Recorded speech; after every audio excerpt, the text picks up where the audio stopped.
नमस्कार मंडळी, welcome back to my channel. मी शिवानी तुम्हा सर्वांचं माझ्या यूट्यूब चॅनलवर अगदी मनापासून स्वागत करते. आता मुलांना सुट्ट्या पडायला सुरू झालेल्या आहेत आणि आता रोज नाश्त्याला काहीतरी वेगळं हवं असतं. अशा वेळी काय वेगळं बनवायचं हा सगळ्यांनाच प्रश्न पडतो आणि म्हणूनच ना मी मस्तपैकी बेसनपासून ह्या 3 वेगवेगळ्या रेसिपी घेऊन आले, ज्या तुम्ही अगदी केव्हाही आणि कमी साहित्यामध्ये मुलांना बनवून देऊ शकता. ज्या मुलांनाच काय मोठ्यांना पण नक्की आवडतील, इतक्या सुंदर आणि इतक्या छान रेसिपी आहेत. चला तर मग रेसिपीला आपण लगेचच सुरुवात करूयात. तर त्यासाठी सुरुवातीला इथं बघा मी अर्धी वाटी बेसन पीठ आणि अर्धी वाटी रवा ह्यापासून आपण पहिली रेसिपी बनवतोय. तर ही रेसिपी पण कमी साहित्यामध्ये बनते. आता ह्यातलं जे काही अर्धी वाटी बेसन पीठ आहे तर ते एका बाउलमध्ये काढून घ्यायचं. ज्या वाटीनं बेसन पीठ मोजलं तर त्याच वाटीनं मी अर्धी वाटी रवा देखील मोजला. आता हा जो रवा आहे हा बारीक जाड कसाही घेऊ शकता, फक्त हा रवा कच्चा असावा. ह्यामध्ये अर्धी वाटी दही घातलं. आता हे तिन्ही जिन्नस चांगले मिक्स करून घ्यायचे. दही नसेल तुम्ही तर 1 लिंबू रस किंवा मग 1 वाटी ताक पण वापरू शकता.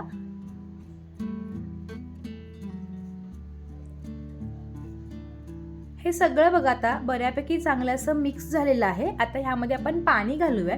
तर पाणी घालताना सुरुवातीला मी अर्धी वाटी पाणी घातलेलं आहे. पाण्याचा वापर जो आहे तो सुरुवातीला कमी करायचा, जेणेकरून गाठी किंवा गुठळ्या होत नाहीत. पीठ सगळं एकसारखं करून घ्यायचं आणि मग लागेल असं पाणी घालायचं. तुम्ही पाहू शकता तर पीठ बघा, हे जे रवा आणि बेसन होतं ते छान असं मिक्स झालंय. झाकण ठेवून 10 मिनिटं साईडला ठेवू. तोपर्यंत इथं बघा आता मी अर्धा बारीक चिरून घेतलेला कांदा घेतलेला आहे. नंतर बारीक चिरून घेतलेली कोथिंबीर आणि बारीक चिरून घेतलेली हिरवी मिरची घेतलीत. तोपर्यंत 10 मिनिटं झाली होती आणि हे सगळं बघा पीठ चांगलं मिक्स झालेलं आहे. जो काही रवा आहे त्यानं बऱ्यापैकी पाणी ओढून घेतलं होतं. आता पीठ पण बघा थोडं दाटसर किंवा घट्टसर वाटतंय, त्यामुळे पुन्हा ह्याच्यामध्ये आपण पाणी घालतोय. तर ज्या पद्धतीने आपण डोसा वगैरे करतो ना, तर अगदी त्याच पद्धतीने आपण ह्यामध्ये पाणी घालतोय. साधारणपणे इथं बघा तर मी पुन्हा ह्याच्यामध्ये पाऊण वाटी इतकं पाणी घातलेलं आहे आणि हे सगळं चांगलं मिक्स करून घेतलं. पीठ बघा अगदी छान असं एकसारखं तयार झालंय, कोणत्याही प्रकारची गाठ किंवा गुठळी नाहीये. आता अशा पद्धतीनं पीठ तयार झालं की ह्यामध्ये आपण चवीनुसार मीठ घालणार आहोत आणि त्यानंतर त्याच चमच्यानं पाव चमचा इतका खायचा सोडा घालतोय. तर रेसिपी इन्स्टंट असल्यामुळे तर मी खायच्या सोड्याचा वापर केला आहे, त्यामुळं रेसिपी हलकी फुलकी आणि मस्त जाळीदार बनते. हे सगळं अगदी पटापट 2 मिनिटं एकाच दिशेनं मिक्स करून घेतलं, जेणेकरून जो काही सोडा आहे तो चांगलासा रिॲक्ट होईल. त्यानंतर इथं बघा एक तवा ठेवला नॉनस्टिकचा, तेल लावून घेतलं, थोडासा पाण्याचा हबकारा मारून घ्यायचं. टिश्यू पेपर किंवा कॉटनच्या कपड्यानं तवा चांगला क्लीन करून गॅस अगदी बारीक करायचा. एक पळी बॅटर करून हा चांगलासा पातळसर पसरवून घ्यायचा. तुम्ही पाहू शकता डोस्याला छान जाळी पडते. लगेचच त्याच्यावरती बारीक चिरून घेतलेला कांदा, बारीक चिरून घेतलेली हिरवी मिरची आणि बारीक चिरून घेतलेली कोथिंबीर घालायची. तुम्ही हवं त्याच्यावरती खिसून घेतलेलं गाजर आणि बारीक खिसून घेतलेलं चीज पण घालू शकता. वरून थोडंसं तेल घातलं आणि कडेनं देखील थोडं तेल सोडून घेतलं. आता गॅस मध्यम केला. खालची बाजू बघा छान अशी रंग धरू लागलेली आहे. आता हा जो डोसा आहे तो काढून घ्यायचा आणि मस्तपैकी असा आपला हा रवा मसाला डोसा किंवा बेसन रवा मसाला डोसा तयार झालेला आहे. अगदी कुरकुरीत आणि तितका छान टेस्टी लागतो. कमी साहित्यात कमी वेळेमध्ये बनतो, त्यामुळे तुम्ही नक्कीच मुलांना हा देऊ शकता. तुम्हाला माझी ही जर पहिली रेसिपी आवडली असेल तर व्हिडिओला लाईक करून तुम्ही जर ही रेसिपी करून पाहिली तर ह्याचे फोटोज मला इंस्टाग्रामला सेंड करायला देखील विसरू नका. तर आपली पहिली रेसिपी तयार झाली. आपण लगेचच दुसऱ्या रेसिपीकडे वळूयात. दुसऱ्या रेसिपीसाठी पुन्हा आपला अर्धी वाटी रवा आणि अर्धी वाटी बेसन पिठाचाच वापर करतोय. आता हे दोन्ही देखील मोजून घेतलं. त्यानंतर एक छोटा साईजचा बटाटा घेतला, तो कच्चा होता, त्याची साल काढून घेतली आणि तो बारीक खिसणीनं खिसून घेतला.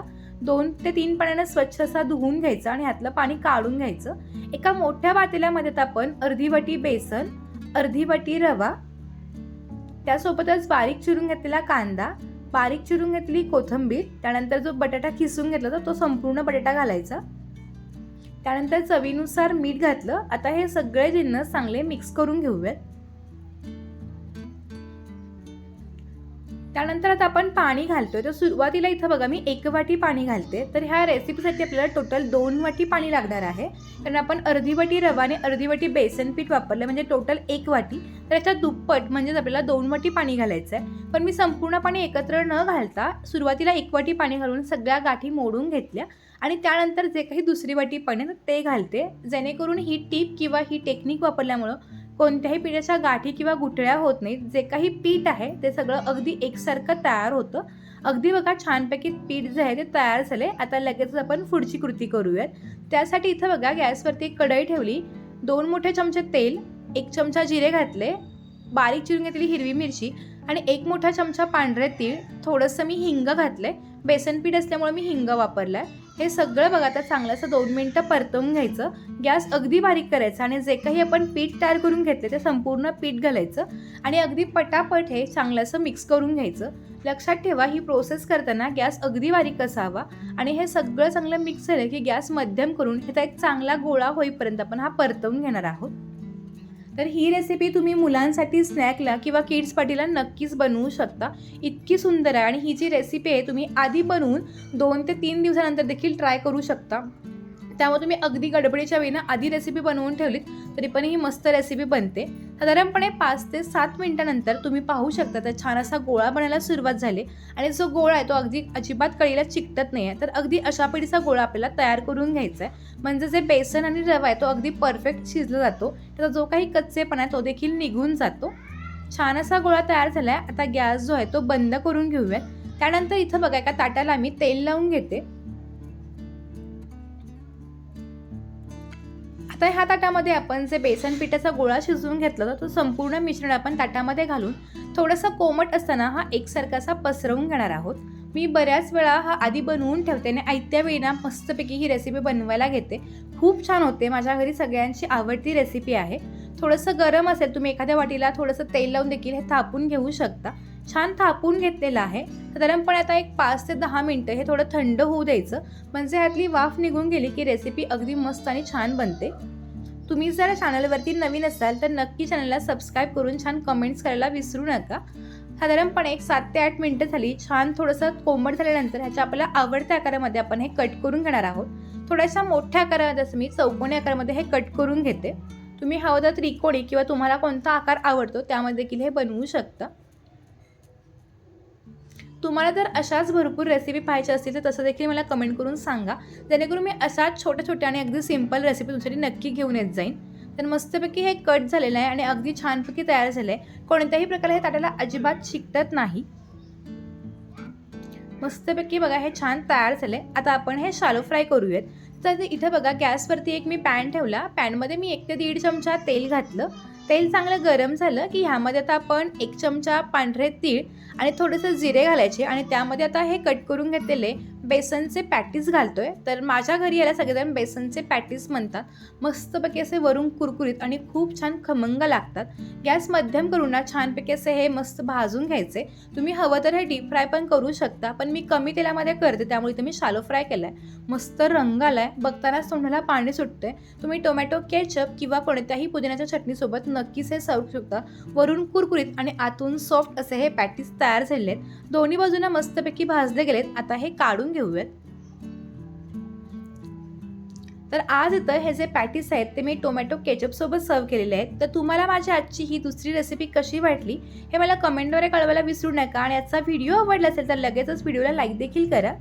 तर आजची आपली तिसरी रेसिपी आहे. तर ती माझ्या दादाची आवडती रेसिपी आहे. त्यासाठी एका बाउलमध्ये बघा मी 1 वाटी इतकं बेसन पीठ घेतलं, 2 चमचे तांदळाचं पीठ घेतलं, त्यानंतर पाव चमचा हिंग, चवीनुसार मीठ घातलं आणि हे सगळं चांगलं मिक्स करून घ्यायचं. इथं मी तांदळाच्या पिठा वापरले. तुम्ही हवं तर कॉर्नफ्लॉवर पण वापरू शकता. आता हे सगळं चांगलं मिक्स करून घेतलं. ह्यामध्ये रंगासाठी पाव चमचा इतकी हळद पावडर घातली.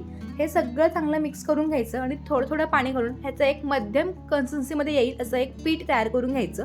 फक्त लक्षात ठेवा बेसन पिठाच्या गाठी होता कामा नाहीत. इतकं आपल्याला चांगलं असं एकसारखं पीठ तयार करायचं आहे. तर आज आपण 3 रेसिपी बघतोय. तुम्हाला यातली कोणती रेसिपी जास्त आवडली हे पण मला कमेंट करून नक्की सांगा. आणि तुम्ही हा व्हिडिओ कोणत्या गावातून पाहता हे पण मला सांगा जेणेकरून मला कळेल माझे व्हिडिओ कोणत्या गावापर्यंत बघितले जातात.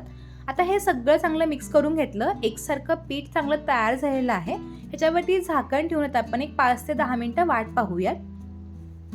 5 ते 10 मिनटं झाली. झाकण काढून घेतलं. आता पुन्हा एकदा हे पीठ सगळं चांगलं मिक्स करून घ्यायचं. थोडं घट्टसर वाटलं तर पुन्हा 1 ते 2 चमचे पाणी घालायचं. यामध्ये बारीक चिरून घेतलेला कांदा, बारीक चिरून घेतलेला मी कोबी वापरलेला आहे, बारीक चिरून घेतलेली हिरवी मिरची आणि भरपूर सारी बारीक चिरून घेतलेली कोथिंबीर घालायची. हे सगळे जिन्नस चांगले मिक्स करून घ्यायचे. इथं मी माझ्या आवडते किंवा माझ्याकडे ज्या भाज्या अवेलेबल आहेत त्या वापरल्यात. तुम्ही टोमॅटो, किसून घेतलेलं गाजर किंवा बारीक चिरून घेतलेल्या पालेभाज्या ज्या मुलं खात नाहीत आणि तुम्हाला त्यांना खाऊ घालायचे त्या पण तुम्ही नक्की घालू शकता. आता हे सगळं घातल्यानंतर थोडंसं पीठ मला घट्टसर वाटत होतं, त्यामुळे याच्यामध्ये पुन्हा मी थोडंसं पाणी घातलं आणि हे सगळं चांगलं मिक्स करून घेतलं. जास्त घट्ट नाही आहे, जास्त पातळ नाही आहे, तर असं करून घेतलं. आता रंगासाठी याच्यामध्ये आपण 1 चमचा काश्मीरी लाल तिखट वापरतोय आणि अर्धा चमचा जिरे पावडर वापरतोय. आता मगाशी हिरवी मिरची वापरली होती. लहान मुलांसाठी कराल तर तुम्ही ह्यातलं एक कोणतंही घालू शकता आणि एक स्किप करू शकता. पुन्हा सगळं चांगलं मिक्स करून घेतलं. अगदी बघा छानपैकी तयार झालंय. ह्या रेसिपीमध्ये आपण अजिबात सोडा किंवा इनोचा वापर करत नाहीये. त्यानंतर इथं बघा माझ्याकडे 3 ते 4 इतक्या ब्रेडच्या स्लाइस होत्या, तर त्या घेतलेल्या आहेत. तुमच्याकडे ब्रेडच्या स्लाइसमुळे ना ही रेसिपी खूप छान लागते. आता हे सगळं बघा ब्रेडच्या स्लाइस आणि आपलं पीठ जे आहे ते अगदी तयार झालेलं आहे. त्यासाठी इथं बघा गॅसवरती आता एक नॉनस्टिकचा तवा ठेवायचा. थोडंसं तेल किंवा बटरचा वापर करायचा. हे तेल लावून घ्यायचं. एका बाजूने ब्रेडची स्लाइस ना 2 ते 3 मिनिटं चांगली अशी भाजून घ्यायची, जेणेकरून काय होतं खालच्या बाजूला मस्त असा क्रिस्पीनेसपणा येतो आणि त्यानंतर पलटवून घ्यायची. आता जी बाजू क्रिस्पी झाली त्याच्यावरती जे पण बेसनचं पीठ तयार करून घेतलं होतं तर ते अशा पद्धतीने घालून घेतोय.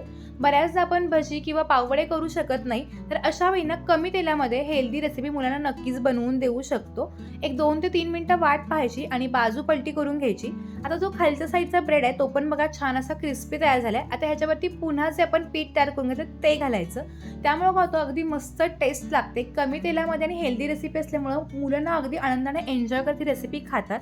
आणि ना ही रेसिपी तुम्ही मुलांना टिफिनला पण देऊ शकता. आता मुलं जेव्हा हट्ट काहीतरी वेगळं बनवून दे, त्यावेळी पण नक्कीच अशी ही छानपैकी अगदी पटकी झट होणारी रेसिपी आहे. छान तेल सोडून घेतलं आणि दोन्ही बाजूने बघा मस्तपैकी हे भाजून घेतलं. तर आज आपण ना हे ब्रेड बेसन टोस्ट बनवतोय. बरेच जण याला सँडविच पण म्हणतात. तुम्ही ना हे छानपैकी असं त्रिकोणी कट करून ना मधल्या बाजूला आपण थोडंसं टोमॅटो केचप किंवा पुदिन्याची चटणी पण घालून सर्व करू शकता. खूप मस्त लागतं. मुलंच काय अगदी मोठे सुद्धा ना आनंदानं एन्जॉय करते रेसिपी खातील याची मला 100% खात्री आहे. तर ही तुम्हाला सगळ्यात शेवटची शॉर्ट बट स्वीट रेसिपी कशी वाटली हे पण मला नक्की कळवा. आणि हे करून पाहिलेत आणि जर तुम्हाला याचे फोटोज जर मला शेअर करायचे असतील तर आपल्या इंस्टाग्रामच्या पेजवर तुम्ही नक्कीच मला हे फोटोज शेअर करू शकता. आता तुम्ही ना हे मस्तपैकी त्रिकोणी आकारामध्ये कट करून द्यायचं, जेणेकरून मुलांना थोड्याशा वेगळ्या आकारामध्ये कट करून दिले ना की मुलं अगदी आनंदाने एन्जॉय करती रेसिपी खातात.